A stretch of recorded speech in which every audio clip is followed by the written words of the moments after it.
quanto que você quer poder, por escolha, ficar sozinho, né? É um estado de alma, a solidão, né? É um estado muito complexo, com um jogo de espelhos muito grande, né?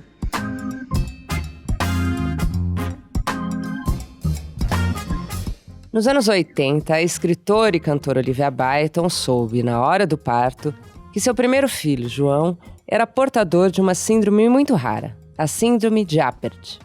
Em seu belíssimo livro, O que é que ele tem, lançado em 2016 pela editora Objetiva, ela conta como, aos 22 anos, imaginou o filho que teria, se preparou para um parto natural e como foi lidar com uma realidade diferente da que ela havia imaginado.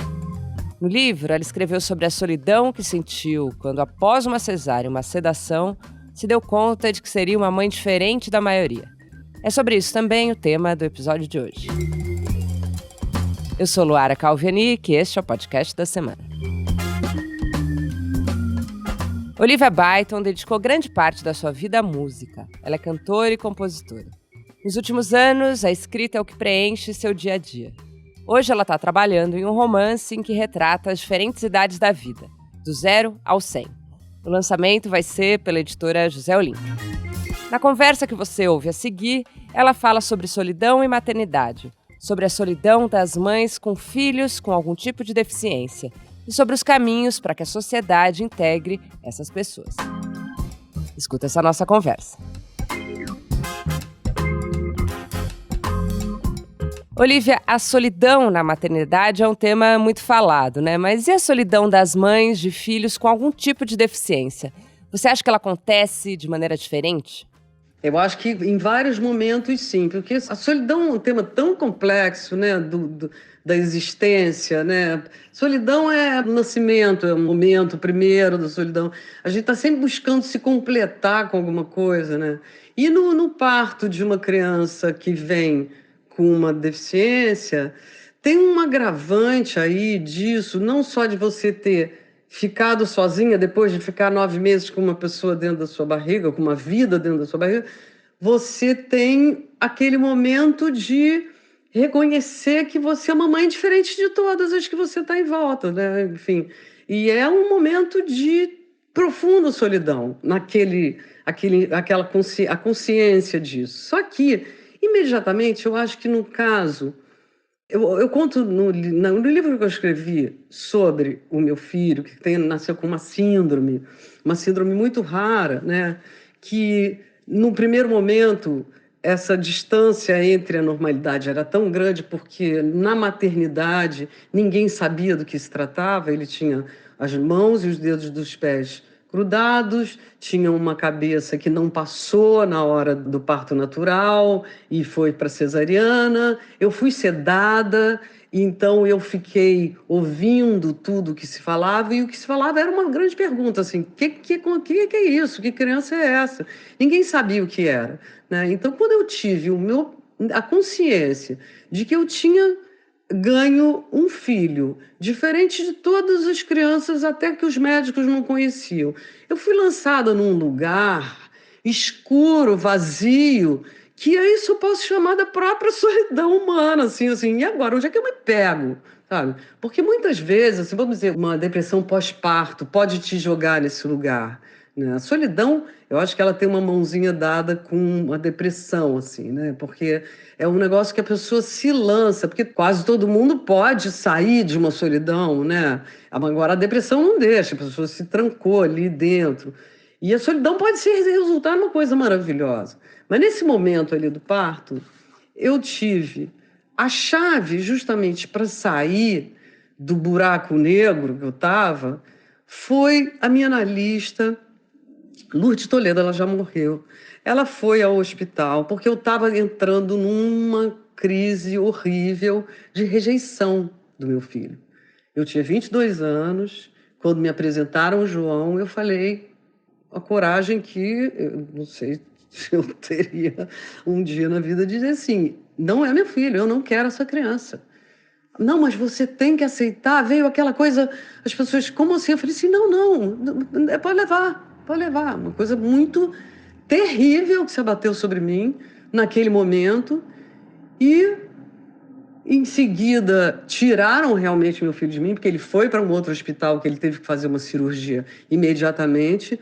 E eu fiquei ali com aquela reflexão daquele silêncio da minha expectativa, um luto, uma morte, né, um lugar que eu desconhecido. E foi a minha analista que foi lá me acudir, que segurou a minha mão e teve uma luz incrível de me dizer a seguinte frase: você não está sozinha. Nesse momento que você está vivendo isso, existem milhares, milhões de mães pelo planeta vivendo a mesma coisa. Então você agora vai sair disso para lutar com isso, falar com essas pessoas, se unir a esse grupo. Você não está absolutamente sozinha. Olha que chave. Foi justamente o pulo para sair da solidão. Foi para resolver dentro de mim aquele desamparo, né? Eu fui amparada por um pensamento mágico de que estava todo mundo, ninguém larga a mão de ninguém, que estava ali. E foi isso que aconteceu em seguida. O Andrew Solomon tem um livro chamado Longe da Árvore, que é um livro que fala justamente sobre as criaturas que vêm ao mundo diferente da sua família, né? Que caem, os frutos que não caem no pé da árvore, segundo esse ditado americano, né? Que a maçã cai no pé perto da árvore. As maçãs que caem longe. O longe da árvore é o João, que vem de uma família de pessoas muito saudáveis, de nenhuma síndrome, todo mundo longevo, e de repente, aos 22 anos, depois de uma gravidez muito cuidada, eu tenho um filho com uma síndrome rara, que é um acidente genético. Então, como é que eu vou cuidar daquilo? Aí o Andrew Solomon fala muito sobre as sociedades horizontais, sobre criar essas redes. Como é que se criam essas redes? Na verdade, essas redes são redes anti-solidão, são redes para você ter para quem ligar e quem saber. A quantidade de telefonema que eu recebo, de e-mail, de WhatsApp, de coisas, de mães até hoje, ou que leram meu livro, ou mesmo antes de lerem o meu livro, souberam, quando não tinha internet, imagina, porque a internet também é muito companheira, né? Você não sabe que é o desconhecido, acabou. Você teca no Google, enquanto eu estou falando aqui, você dá uma googada, síndrome de Apert, que é a síndrome do meu filho, todo mundo vai ficar sabendo muito mais do que eu sabia durante anos, talvez, da existência do João, né? Que a gente tinha que buscar muito longe. Então, assim, nesse momento em que eu tomei essa consciência de que eu busquei, isso aplacou muito esse sentimento de estar sozinha. E eu acho que todo mundo que tem um filho, um caso na família, de alguma coisa grave, ou mesmo pulando para uma outra cestinha, uma tragédia, né? Uma tragédia te joga também numa solidão, de dizer assim, olha aí, todo mundo tem uma vida, continuam indo para o trabalho, não sei o quê, e eu estou aqui vivendo um drama, assim, de uma perda ou de uma tragédia de saúde, alguma coisa, a pessoa condenada à morte. O trágico também bota aquela pessoa assim, por que eu, né? E às vezes até essa solidão, dizer assim, é só você ligar para fulano que ele vai te dizer. É paralisante, entra numa portinha da depressão e da falta de instrumentos para você sair daquilo, né? Então a solidão que podia ser tão boa e te jogar numa reflexão, né? Porque pensa só no lado bom disso, da solidão. É tão ruim você estar sempre misturado com um monte de coisa e tal, de repente, se você escolhe ficar sozinho, né? E pensar sobre vocês e quanto a gente é único e o quanto a gente, desde aquele nascimento ali, precisou sair daquele lugar, né? E porque quando uma criança vai crescendo, o que ela vai ganhando? Espaço para ficar sozinho, né? Então, isso, na verdade, é um ganho da humanidade. Porque assim, não deixa ele sozinho, que ele vai enfiar o dedo na tomada. Não deixa ele sozinho até a hora que ele já pode ficar sozinho em casa. Você já pode sair. Por quê? Porque ele ganhou uma autonomia, ele ganhou essa confiança, ele tem consciência, a consciência dele está funcionando, né? Então, tem pessoas que não vão poder ficar sozinhas no mundo porque não ganharam essa consciência por milhões de motivos, né? é muito... Você lida com as duas coisas, assim, o quanto que você quer poder, por escolha, ficar sozinho, né? É um estado de alma, a solidão, né? É um estado muito complexo, com um jogo de espelhos muito grande, né? E Olivia, você conta no livro sobre o dia em que encontrou um menino com a mesma síndrome do João. Como foi essa sensação naqueles anos 80 sem redes sociais? Foi importantíssimo e foi surpreendente para mim, porque quando nós estávamos na Bahia, na Igreja do Bonfim, e o Edgar, com quem eu era casada, com quem eu tive 3 filhos depois, ele falou para mim: vem cá, que tem um menino muito parecido com o João aqui. E eu até então, o João devia ter uns 5 ou 6 anos. Eu fui nesse momento e vi esse menino, que era o próprio João, que era igualzinho ao João. Mas aí, naquele momento, eu fui atrás desse menino que o Edgar tinha dito, e eu vi o João igual, com a mesma expressão. E eu levei um susto e foi horrível, de certa maneira, porque foi como se o João pertencesse a uma outra família, a uma grande família, e não pertencesse a gente. Ao mesmo tempo, aquilo me deu a chave dessa sociedade horizontal voltando ao Solomon, né? Que a gente teria que buscar mais sobre aquelas pessoas que tinham o mesmo problema que ele. E veio a internet e nós descobrimos uma página. Nós fomos, eu e Edgar, muito precursores da internet. A gente botou o computador, arrumou esse provedor que fazia aquele barulhão, peru, peru, ficava horas, ocupava a linha do telefone, e a gente mandava e-mail para a NASA, só para a gente abrir um e-mail e dizer: You've got mail. A gente dizia: funciona, respondem, tem alguém do outro lado. Então foi nessa época, eu acho que isso daí, olha, é 89, 90, muito, muito, muito começo, primórdios.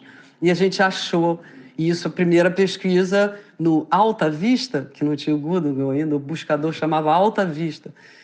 A gente botou a síndrome de Apert e achou essa página, Tita's Page, que era uma página de pais de uma menina querendo juntar, querendo formar essa sociedade horizontal.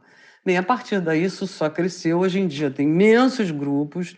O João foi buscar pessoas na internet, ele já está na segunda namorada que ele conheceu na rede, né?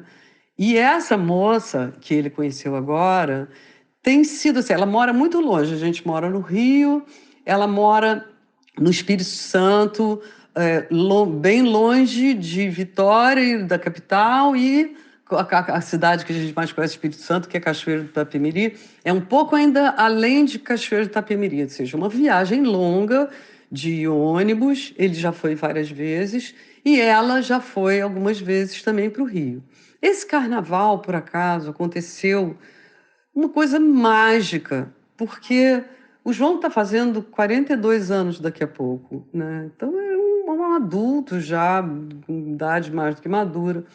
E ele nunca tinha passado um carnaval com uma companhia do calibre dele, assim, de conversa e de idade, porque a namorada anterior que ele teve era muito jovem, a mãe prendia ela muito, era uma mãe que não deixava ela fazer nada.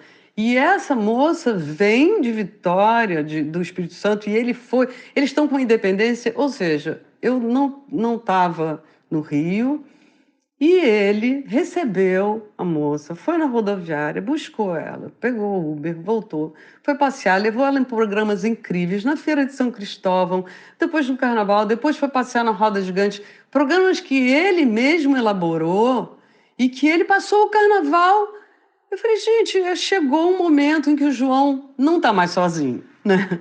Então, realmente, assim, a companhia do João me preocupa, não é muito fácil de fazer amigo e ter um grupo, por mais que tenha internet, é um em cada cidade.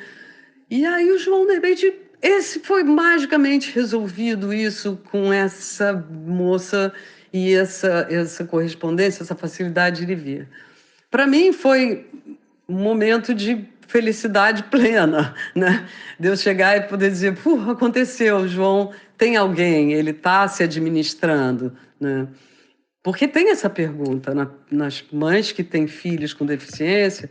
Tem o livro do Cristóvão Teza sobre o filho com síndrome de Down, chama-se O Filho Eterno.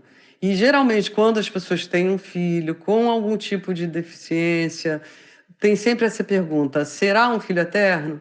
Eu acho que o que a gente tem que trabalhar sempre é para que não seja, né? Que não seja, que um dia essa pessoa possa ter uma autonomia e possa viver sozinho. Olha aí a solidão como um valor a ser perseguido, né? Então, ele poder ficar em casa e fazer uma comida, esquentar uma comida, se vestir. O João tem todos esses ganhos, ele já pode isso, mas foi trabalhado. Não é uma coisa que, não, ele não vai saber, ele não vai saber, ele não vai saber, ele não saberá nunca. Então, pessoas que têm uma deficiência, o trabalho é o contrário, é ir dando responsabilidades cada vez maiores e ampliando esse arco da autonomia, né, do poder ficar sozinho, né? Agora, ele no coraçãozinho dele, eu sei que o tanto que ele sofreu na vida dele de solidão, aí do lado de sofrimento mesmo. Eu imagino. E agora ele tem aí essa companheira que ele conheceu pela internet, né? Eu queria que você falasse um pouco dessas relações sociais do João, né? A escola, o trabalho e a abertura da sociedade para ele. Como isso se deu? Essas ferramentas de internet são para ele, eu tenho que ficar muito vigilante. E como apareceu essa moça pela internet, eu fiquei bem monitorando. Aí a mãe é um amor, uma querida, família ótima, deu esse match e agora ele está com uma rede protegida ali, mas tudo através disso. E é muito. Muitas vezes eu tentei outras coisas. O João foi do remo no Guanabara, mas ele fez a relação com o instrutor. Não tinha outros colegas que estão com ritmos diferentes. A turma dele, que ele tem mais assiduidade, são os funcionários que trabalham por aí, para a família e tal. Tem um faz-tudo, que é o Almir, trabalha com obra, pedreiro, não sei o quê. O João vive ajudando ele. Muitas vezes fala para mim, eu falei com o assistente do Almir. O assistente do Almir é o João, que realmente já aprendeu já não só a ver os horários, como o Almir fica em cima da escada, ele já sabe passar todos os instrumentos, ou seja, ele arrumou um trabalho. E é ótimo, porque durante a semana ele fala para mim assim, João, vamos, não sei o que, não posso que eu estou trabalhando. É o trabalho dele, porque é muito difícil arrumar trabalho. Tem essa coisa objetiva também, de a pessoa com deficiência ser incorporada num trabalho, é dificílimo, no Brasil, sobretudo. No Brasil, as leis existem, mas não são cumpridas. Essa coisa de dizer que, não, todas as empresas são obrigadas a ter não sei quantos por cento de coisa, daí não é praticado. Dá uma blitz aí, que não existe isso, não existe. A pessoa, não, mas ela usa óculos, entendeu? Então entra na cota de deficiências audiovisuais. As pessoas usam artifícios assim, sabe? Ele é canhoto, enfim, uma apelação. As empresas poucas, quando eu vejo assim no aeroporto, a Gol estava usando muito isso, pessoas que você via claramente com algum tipo de dificuldade ali para te ajudar. Para mim é emocionante, eu sempre choro, fico tão feliz, escrevo carta, muito obrigada. Porque se todo mundo fizesse o seu papel de ajudar, e mesmo num prédio você ter uma criança que possa vir se relacionar e que você saiba o nome, que você converse, tudo isso ajuda, não é só a criança, a mãe também, a família. A gente sente uma certa solidão de não poder, às vezes, interagir com uma sociedade mais preconceituosa. Então, escola, né? Quando o João era pequeno, não tinha ainda a lei da inclusão, que é de 2015, que obriga as escolas a aceitarem. Você pode chegar lá, entrar com mandado de segurança e dizer assim, não tem vaga não, olha aqui, você é obrigado a aceitar o meu filho, que tem portador disso, aquilo, tem um autismo, ou qualquer questão, né? PC, paralisia cerebral, crianças que têm, às vezes, uma incrível capacidade de aprender, mas que tem que ser por outros caminhos, né? E hoje em dia as escolas são obrigadas por lei, as pessoas têm que saber disso, que muita gente não sabe dos seus direitos, e esse é um direito sagrado hoje em dia. E na minha época não tinha essa lei. Eu fui gongada com o João em muitas escolas, instituições consideradas progressistas que arrumavam um jeito de dizer não, não tem, aqui não dá. E ouvi conversas do tipo, ele vai impressionar as crianças. Isso daí é uma coisa, é uma mentira isso, porque é provado por estudos, muitos estudos foram feitos em relação à educação, de que crianças que têm companheiros ou crianças que têm irmãos com alguma deficiência se tornam pessoas muito mais habilitadas a ensinar, a aprender, a saber limites, a aguentar o ritmo do outro, a valorizar ganhos do outro que não tem, então não sabia, mas olha, até ele aprendeu. Essas comparações são muito, que a criança é cruel, né? Criança tudo compara, tudo fala, por que que a mão dele é assim? Olha para o João, criança, ele tem esse olho torto, ele é monstro, já, todo tipo de coisa que criança fala, não é maldade, é aquilo, é sem filtro, né?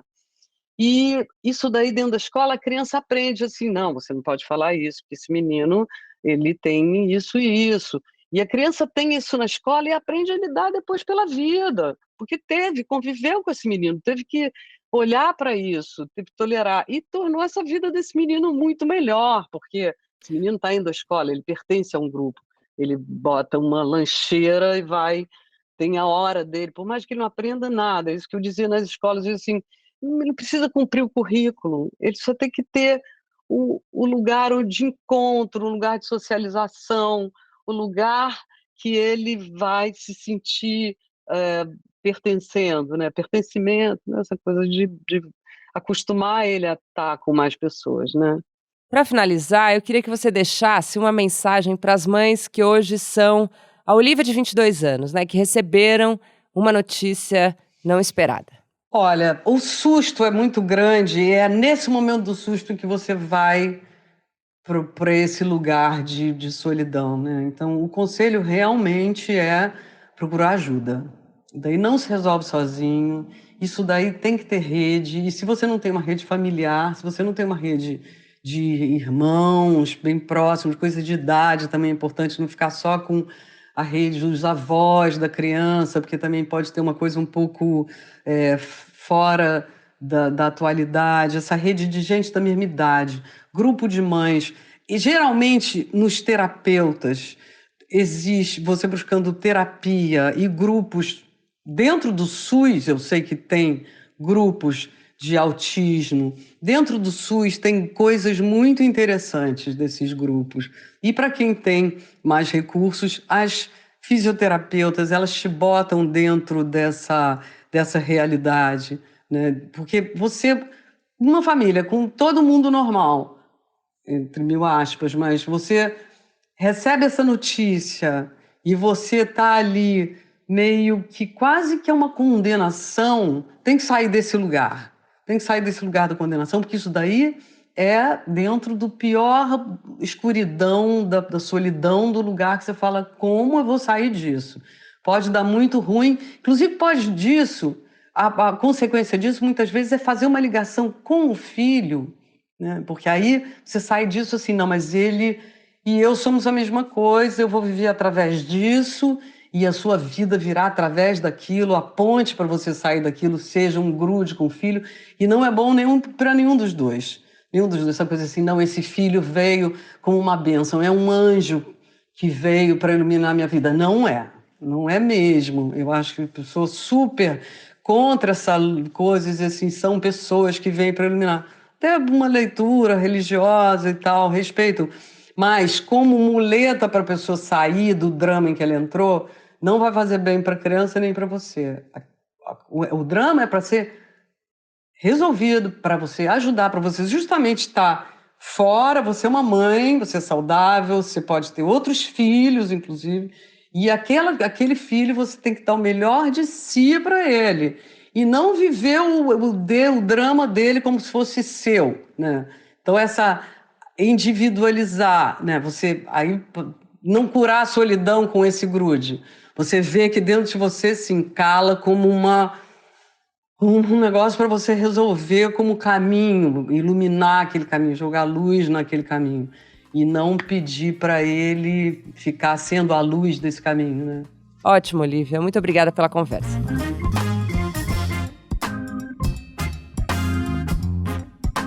Se você gostou desse podcast, eu te convido a ouvir os episódios anteriores. A gente tem uma conversa com Denise Fraga sobre o poder de contar e ouvir histórias, um papo com o advogado Tiago Amparo sobre política e emoções. Tem uma entrevista sobre relacionamento aberto com Mayumi Sato, que é colunista do UOL. Em plataformas de áudio como o Spotify, o Deezer e no site da Gama, você pode ouvir todos os episódios do podcast da semana. Outra dica é assinar as nossas newsletters. Assim você não perde nada que sai na Gama. Com roteiro e apresentação de Loara Calvenic, esse é o podcast da semana. A cada 7 dias, um tema novo para você. A edição de som é do Pedro Pastoriz. Até semana que vem.